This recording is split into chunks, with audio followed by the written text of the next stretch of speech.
અને બજારની વાતમાં આપનું સ્વાગત છે. હું છું પ્રીતિ દલાલ અને મારી સાથે આજે જોડાઈ રહ્યા છે वरिष्ठ मार्केट एक्सपर्ट सुनील सुब्रमण्यम जी. सुब्रमण्यम जी, सुनील जी, बहुत स्वागत है आपका CNBC बाज़ार में. और देख रहे हैं हम कि मार्केट अभी 26,000 के बहुत करीब आ गया है.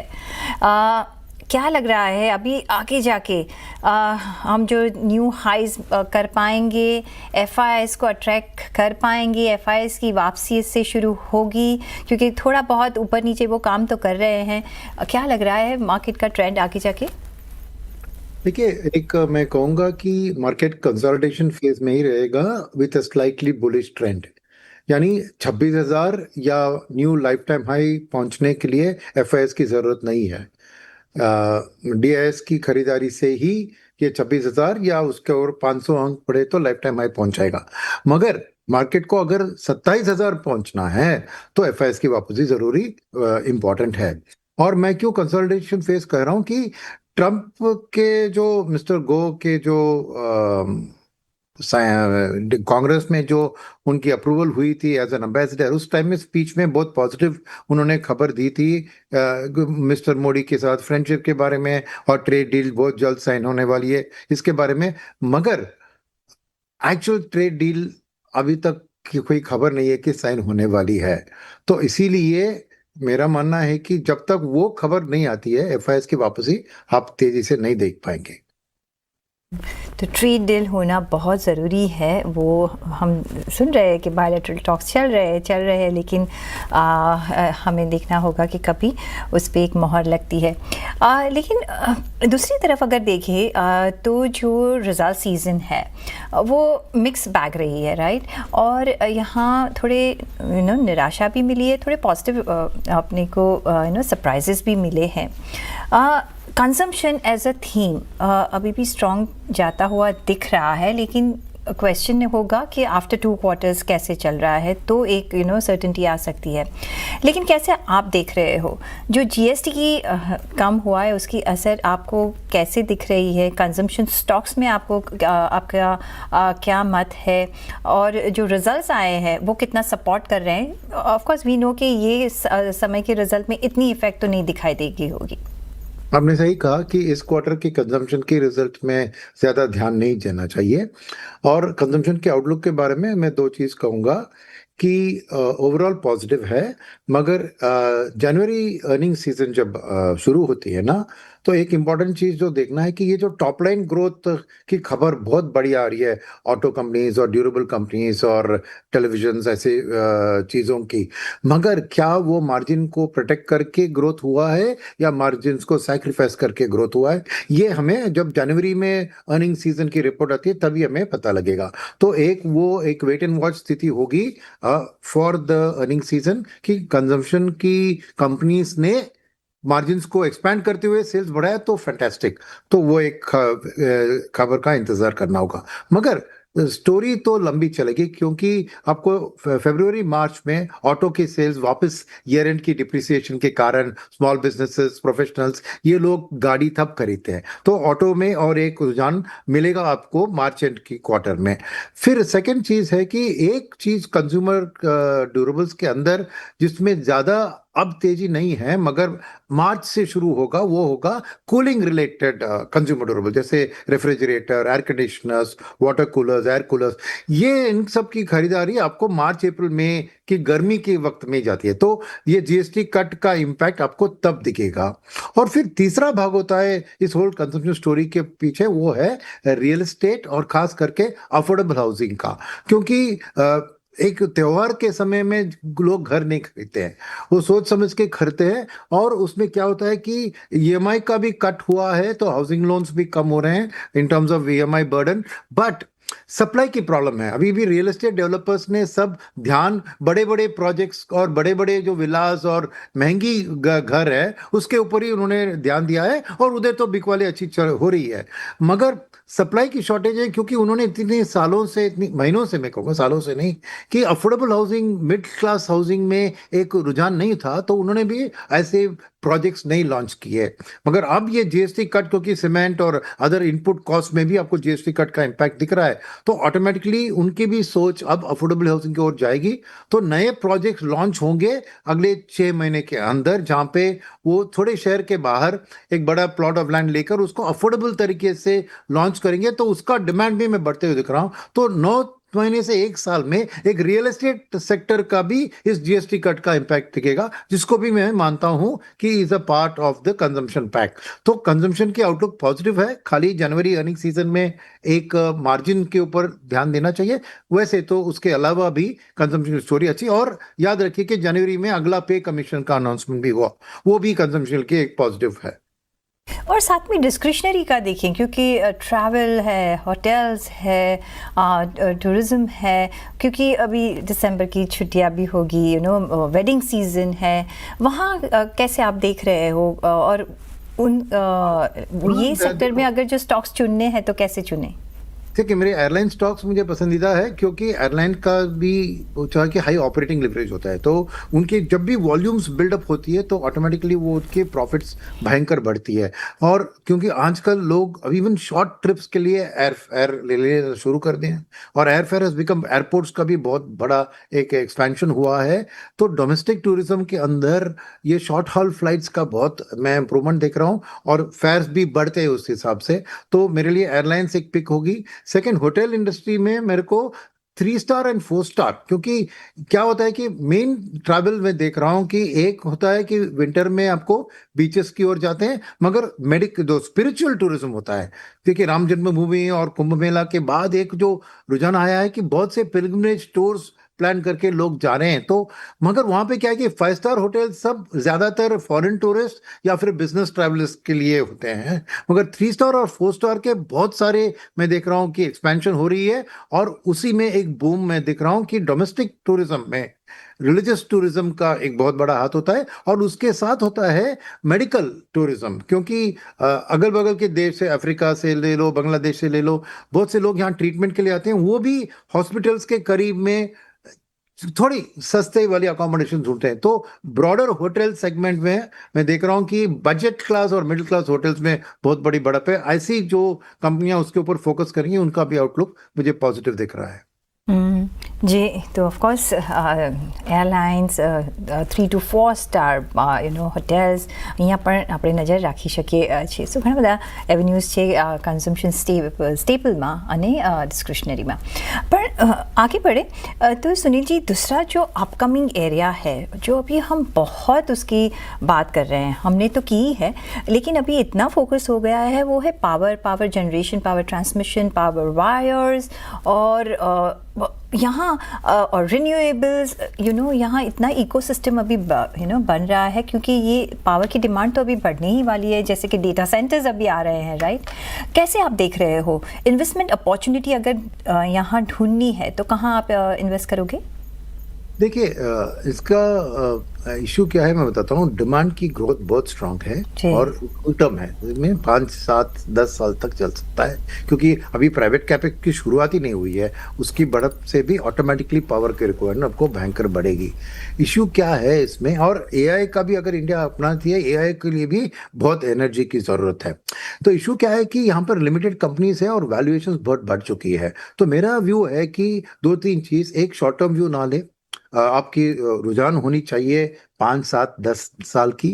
सेकंड, मैं कहूंगा कि पूरा वैल्यू सिस्टम में आप निवेश कीजिए, जो भी आपने कहा, power transmission, new energy, okay, alternatives, इन ग्रीन एनर्जी, इन सब में आप निवेश कीजिए। और उसमें because valuations are bit high, मैं कहूंगा कि आप डाइवर्सिफाई कीजिए, एक 25-30 स्टॉक का पोर्टफोलियो पूरे इकोसिस्टम का बनाइए, और उसको स्टैगर्ड तरीके से आप निवेश कीजिए। अगले 1 साल तक आप धीरे धीरे खरीदिए उस पोर्टफोलियो में, हर महीने थोड़ा बहुत खरीदिए, क्योंकि वॉलेटिलिटी जरूर रहेगी। और इसका और एक कारण होता है कि जैसे ही अभी ट्रेड डील साइन होती है, तो ऑटोमेटिकली रुझान आपको टैरिफ सेक्टर्स में चले जाएगा। अब डोमेस्टिक फंड मैनेजर्स ने ऑलरेडी अपना कैपिटल को ज्यादातर डिप्लॉय कर दिया है, तो अगर उनको उसमें ज्यादा एलोकेशन करना है तो कहीं पे भी प्रॉफिट बुकिंग करेंगे। तो पावर ऐसी चीज है जहाँ पे ऑलरेडी वैल्यूएशन हाई है, थोड़ा बहुत वॉलिटिलिटी आपको शॉर्ट टर्म में दिख सकता है बिकॉज ऑफ प्रॉफिट बुकिंग और सेक्टर रोटेशन। तो इसलिए मेरा मानना है कि एक निवेशक डाइवर्सिफाइड पोर्टफोलियो रखकर स्टैगर्ड तरीके से निवेश करे और लंबी अवधि का टाइम रखे इस निवेश के लिए। एब्सोल्युटली, कि अभी एक સ્ટીલ ઇવોલ્વિંગ है તો यहाँ એક ઓફકોર્સ એક લાંબો ટેન્યોર માટે અહીં આપણે નજર રાખવું જોઈએ. શોર્ટ ટર્મમાં અહીંયા તમને એટલા ગેઇન્સ જોવા નહીં મળે બિકોઝ આ સ્ટોરી હજી ઇવોલ્વ થઈ રહી છે ને હજી અહીંયા ઘણું કામ બાકી છે. पर सुनील जी, दूसरा अगर हम देखें तो हम जो न्यू एज कंपनीज है जो हमने आते हुए देखी अराउंड कोविड और अभी हम वहाँ एक अप मूव देख रहे हैं, थोड़े स्ट्रगल के बाद वो अभी प्रॉफिट जोन के नज़दीक आए हैं. वो है जैसे कि नायका हो कि इटर्नल हो, ऐसे पेटीएम हो, वहाँ हम देखो तो अभी थोड़ा लग रहा है कि चलो अभी हम यहाँ निवेश की सोच सकते हैं. ये new age but not so new age कैसे देख रहे हो आप? यहाँ कुछ काम करोगे आप? जरूर करूंगा, बट सेम फिलोसफी जो उन्होंने पावर के बारे में कहा, डाइवर्सिफाई अक्रॉस द पैक और स्टैगर्ड इन्वेस्टमेंट, क्योंकि ये सब मार्केट एक्सपेंशन भयंकर होने वाला है इस न्यू एज सेक्टर के लिए. मगर विनर्स को पकड़ना बहुत मुश्किल है. कौन आगे जाके इसमें मार्केट शेयर पकड़ेगा, कौन विनर होगा, और कुछ लूजर्स भी होंगे. तो इन पे इंडिविजुअल स्टॉक्स के ऊपर आप फोकस करोगे तो आपके हार्ट की जो बीट्स है वो ईसीजी की तरह ऊपर नीचे जाएगी. तो डाइवर्सिफाई एंड स्टैगर, यही मेरी फिलॉसफी है न्यू एज में. और वहां पे मैं कहूंगा कि पूरा एक आपकी रिस्क कैपिटेट के जरिए आप एक कैपिटल एलोकेशन अपने टोटल कैश में रखिए. सिर्फ 20% रख रहे हैं समझिए आप, तो उस 20% का पूरा आप डिप्लॉय मत कीजिए, क्योंकि आने वाले दिन में मुझे बहुत सारे और भी promising new age companies listing के लिए आने वाले हैं. तो उनके लिए भी पोर्टफोलियो में अब जगह बना के रखिए. तो आज आप 50-60% उस कैश को डिप्लॉय कीजिए एग्जिस्टिंग न्यू एज जो लिस्टेड है, और आने वाले के लिए और 40% आप रख लीजिए. और अगले 2 साल में आप इस पोर्टफोलियो को बनाकर 20-25 कंपनियों की उसमें स्टैगर्ड तरीके से हर महीने आप खरीदें, बिकॉज डेफिनेटली इनमें कहीं पे एक क्वार्टर डिसअपॉइंटिंग रिजल्ट आएगी, कहीं पे कुछ रेगुलेटरी इफेक्ट आएगा, कुछ ना कुछ बात आपको होती रहेगी, तो वॉलेटिलिटी जरूर रहेगी. तो मैं कहूंगा कि इधर 1-2 साल में आप फिर अपना कैपिटल फुला डिप्लॉय कीजिए विथ एग्जिस्टिंग कंपनीज और न्यू लिस्टिंग जो आने वाले हैं, और staggered, that's the most important thing. Diversify and staggered, यही मेरा एक सलाह है इन टर्म्स ऑफ द. जी सुनील जी, आपने कहा कि और भी यहाँ अपॉर्चुनिटीज मिलेंगे क्योंकि बहुत सारे आईपीओ मार्केट्स इतना हॉट है. कौन से एरिया में हमको नज़र रखनी चाहिए जो हमको डिप्लॉय करना है? कौन से प्रॉमिसिंग एरियाज में ये आईपीओज आ सकते हैं? देखिए न्यू एज शायद ना हो, मगर एसेट मैनेजमेंट स्पेस में जो लिस्टिंग्स आएगी वो एक इम्पॉर्टेंट है, और इंश्योरेंस कंपनीज भी लिस्टिंग जो आएगी वो इम्पोर्टेंट है, और ई कॉमर्स और क्विक कॉमर्स में ये सब मुझे न्यू टेरिटरीज है जहाँ पे आपको बहुत सारे लिस्टेड प्लेयर्स नहीं है अभी, मगर इंडस्ट्री बहुत बड़ी है. तो डेफिनेटली इन जो न्यू प्लेयर्स आएंगे इसमें आपको ध्यान रखना चाहिए ऐसी चीज़ों में. Similarly in IT and AI space में भी अब सुना है कि कॉग्निसेंट भी आके डोमेस्टिक में लिस्टिंग करने वाली है, तो ये भी बहुत प्रॉमिसिंग कंपनी है, इंटरनेशनल लिस्टेड है. तो मैं कहूँगा कि आईपीओस को ही अब देखें तो बहुत मार्केट में एक्सपैंड होने वाली है. और ऑल्टरनेटिव एनर्जी के स्पेस में, ड्रोन्स में, यहाँ पे भी आप देखेंगे कि बहुत से प्राइवेट सेक्टर कंपनीज आके लिस्ट करेंगे कुछ फ्रेश ग्रोथ कैपिटल के लिए. तो मेरा मानना है कि ये बहुत हॉट एंड हैपनिंग स्पेस है, और डेफिनेटली आप इसके लिए कैश अलग रखने की जरूरत है इन कंपनियों को भी खरीदने के लिए. एब्सोल्युटली, और अभी हम देख ही रहे हैं जैसे, बिकॉज मैं ऐसे मानती हूँ सुनील जी कि जो इन्वेस्टर है बहुत इंटेलिजेंट है, और अभी हम जैसे ट्रेंड देख रहे हैं मार्केट में नहीं इतने आ रहे हैं, लिक्विडिटी तो वही संभाल रहे हैं, लेकिन न्यू आईपीओज में इतना सारा इंटरेस्ट है अभी निवेश करने के लिए, तो काफ़ी स्मार्ट है इन्वेस्टर्स. लेकिन यस, ये આપણે આ ચર્ચાને ચાલુ રાખીશું, પણ મારે લઈ લેવાનો છે અહીંયા બ્રેક. તો બ્રેક લઈને પાછા ફરીશું. જોડાયેલા રહેજો અમારી સાથે.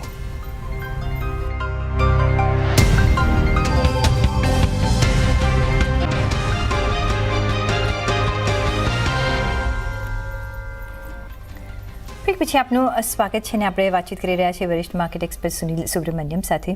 सुनील जी, दूसरा जो एक एरिया है जो इंफ्रास्ट्रक्चर होल एंड सोल, अगर आपको हमें बात करनी है, हमने पावर सेक्टर की तो बात की, लेकिन उसके रोड्स, ब्रिजेस, एयरपोर्ट्स, आप देखो बिल्डिंग्स, इतना सारा यहाँ कामकाज हो रहा है, एक मेक ओवर जैसा हो रहा है अभी भारत का। कैसे देख रहे हो infrastructure companies supporting cement metal sector आगे जाके कैसे काम कर सकता है, हमें कहाँ निवेश करना चाहिए? देखिए, ये जो आपने कहा ना, रोड्स और एयरपोर्ट्स और ब्रिजेस और ये सब बात ना, वो चलती हुई बात है जो गवर्नमेंट के खर्चा के कारण हो रही है।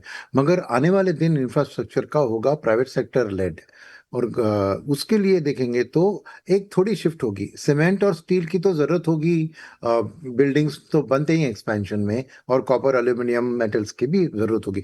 मगर बड़े बड़े बिग टिकट आइटम्स हो गए, टर्बाइन्स और इंजीनियरिंग मशीनरी, तो थोड़ा एक पोर्टफोलियो में एक चेंज होना चाहिए कि आपको इंजीनियरिंग रिलेटेड कैपेक्स की जो सप्लायर्स है, कैपिटल गुड सप्लायर्स, उनमें मैं देख रहा हूं कि एक 3 से 5 साल का एक बहुत लंबा साइकिल शुरू होने वाला है, शायद 6 महीने और 1 साल के बाद।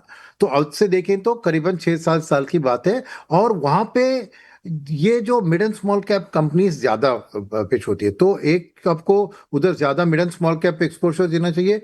सेकंड, पीएसयू बैंक्स में, क्योंकि ये पूरा फाइनेंसिंग, ये भी एक पार्ट होता है इंफ्रास्ट्रक्चर में, कौन फाइनेंस करेगा। अब पहले की तरह आईसीआईसीआई, एफसीआई, आईडीबीआई ऐसे प्रोजेक्ट फाइनेंसिंग इंस्टीट्यूशन नहीं रहे, तो पब्लिक सेक्टर बैंक को ही इस होल कैपेक्स साइकिल को सपोर्ट करना होगा थ्रू फाइनेंसिंग। तो ये जो इंफ्रा प्ले में मैं मानता हूं कि एक तो एग्जिस्टिंग, जैसे आपने बताया, जो ऑलरेडी सीमेंट और इसका डिमांड नंबर्स भी देखे, क्वार्टरली नंबर्स भी सीमेंट के बहुत अच्छे थे, वो तो कंटिन्यू रहेगा। मगर उसके ऊपर एक लेयर आपको इंजीनियरिंग कैपेक्स और ईपीसी कॉन्ट्रैक्टर्स, ऐसी कंपनियों को जोड़ना चाहिए, और खास करके पीएसयू बैंक्स का एक शेयर उस पोर्टफोलियो में बनाना चाहिए, जो पूरी कैपेक्स साइकिल का बेनिफिट आप उठा पा सके। हाँ, और साथ में आपने फाइनेंशियल सेक्टर मेंशन किया, तो वो एक वास्ट सेक्टर है, राइट? फिर उसमें पीएसयू हो, प्राइवेट हो, एनबीएफसीज हो, इंश्योरेंस सेक्टर हो, एएमसीज हो, यहाँ एक बहुत बड़ा बुके बन रहा है। कहाँ आप निवेश करोगे? अभी आपको पीएसयू में ज़्यादा आप रुझान दोगे कि प्राइवेट सेक्टर में भी हमें देखना चाहिए? आगे जाके कैसे एक ट्रेंड हो सकता है, और कैसे वो सिर्फ फाइनेंशियल्स का हम एक बुके बना सकते हैं? नहीं, फाइनेंशियल्स का बुके जरूर आप बना सकते हैं, बिकॉज ओवरऑल उसमें मल्टीपल तरह के प्लेयर्स होते हैं। लेंडिंग फाइनेंशियल्स होते हैं, जैसे प्राइवेट सेक्टर, पब्लिक सेक्टर और एनबीएफसीज और गोल्ड फाइनेंसिंग और माइक्रो फाइनेंस, ये सब आते हैं। मगर नॉन लेंडिंग में भी आपको AMCs, insurance companies, capital market infrastructure companies, broking, wealth management, distribution, तो डेफिनेटली आपको एक डाइवर्सिफाइड पोर्टफोलियो अक्रॉस बनना चाहिए। बट वेटेज मैं कहूंगा कि पीएसयू बैंक्स का ज्यादा होना चाहिए, क्योंकि अभी भी पीएसयू वर्सेस प्राइवेट में देखें तो प्राइस टू बुक रेशियो में फर्क अभी भी है।